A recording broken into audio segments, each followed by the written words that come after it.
علم کا شوق۔ بہت دنوں پہلے کی بات ہے، مدینہ میں امام مالک رحمۃ اللہ علیہ ایک بہت بڑے عالم تھے۔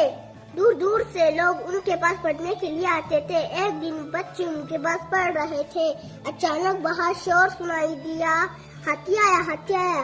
عرب میں ہاتھی نہیں ہوتا۔ شور سنتے ہی سب بچے باہر نکل آئے اور ہاتھی کو دیکھنے لگے۔ ایک لڑکا اپنی جگہ بیٹھا پڑھتا رہا۔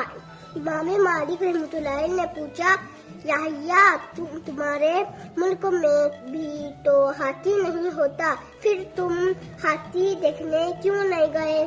یحییٰ نے بڑے ادب سے جواب دیا، جناب، میں اپنا وطن چھوڑ کر آپ کے پاس علم حاصل کرنے کے لیے آیا ہوں۔ اس وقت میں پڑھ رہا ہوں، جب تک پورا سبق پڑھ نہ لوں گا اپنی جگہ سے نہیں اٹھوں گا۔